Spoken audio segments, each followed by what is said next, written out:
What is up, YouTube, and welcome to this Thor Ragnarok Easter eggs video. So I promised you that I would be doing a video on all the Easter eggs in the movie.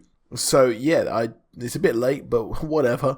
So if you're new to the channel, a like and a subscribe is super appreciated if you do enjoy this video. You can also check out my full review for this on my channel as well. But first of all, let's start off with Planet Hulk.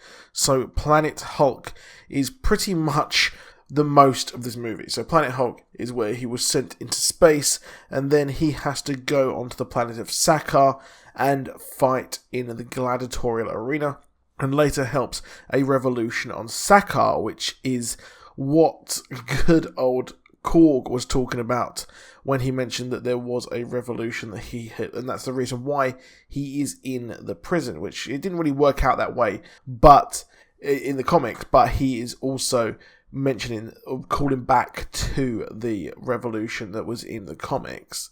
Now next up we have Scourge. Now Scourge is a very interesting character. He's kind of like a very deep cut for Thor, to be honest, and Hela actually mentions him and wants him to be her executioner, which is his name in the comic books, and his guns are also from the comic books as well. Now, what is really cool about this movie is that good old Thor gets a very interesting haircut from Stan Lee of all people, and this haircut is looking a lot more like the unworthy Thor.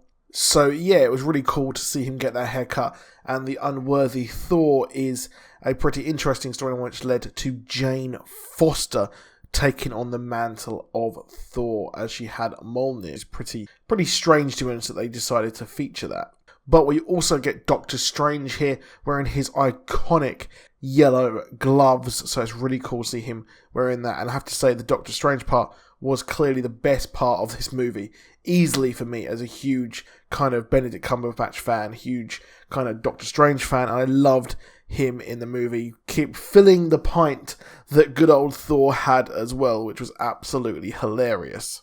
Now Surtur, not quite an Easter egg, considering that he is one of the main people in the movies and destroys Asgard at the end of the movie, but he was one who, in the comic books, he went on to try and invade Asgard and destroy it, but he was defeated, and later Hela took Odin, and there was a whole storyline with that after the Ragnarok and Roll storyline, and the Eternal Flame is also another part of that. Now the Contest of Champions that takes place on Sakaar is another Easter egg and was another storyline from the comics, which is pretty cool as well.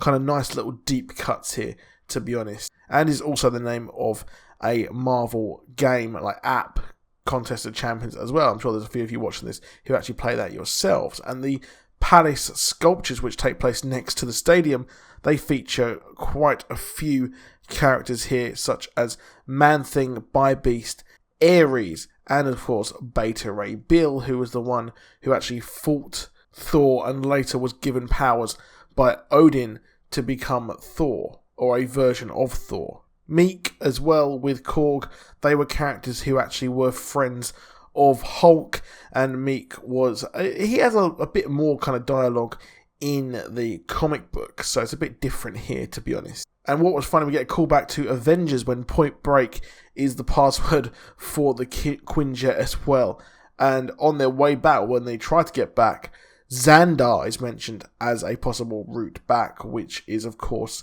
where the Nova Corps are, and is where a Infinity Stone is as well. Valkyrie as well is another character who looks a hell of a lot different, to be honest, in the comic books, and she is actually seemingly combined of different characters. She is actually Kyra the Old Strong in the Planet Hulk storyline, and also a character from Defenders as well. Now, as well as this, when I mentioned the new look for Thor, the helmet he picks up is clearly a callback to the one that Thor actually wears in the comics. And of course, his gear, he picks up a weapon that Hercules actually uses, so it's quite similar to the mace that Hercules uses himself, another god of Earth. And as well as this, the group who try and escape from Sakaar actually call themselves the Revengers, which you'd think is just a simple kind of spin on the name, which is what made it funny, but they are also a group of evil people who actually wanted to take down the Avengers. As well as this, we also have the fake Infinity Gauntlet, which was featured, which made me laugh a hell of a lot in the Odin's treasure room. And Valkyrie's name, Scrapper142 as well, is actually a callback to her first issue when she was featured in The Incredible Hulk in issue number 142. And poor old Scourge, his comic death is very similar to his movie death as well. And at the end of the movie, poor old Asgard is completely destroyed by Surtur, which is a kind of last-ditch attempt. In the comics, it was destroyed by Loki. But in the comics, it actually gets rebuilt in Oklahoma, of all places. And the final Easter egg is possibly the ship of Thanos. So what do you think? Do you think that is Thanos at the end of the movie? But that is it for this Easter egg video. Please drop a like, please subscribe, and I'll see you soon. Goodbye.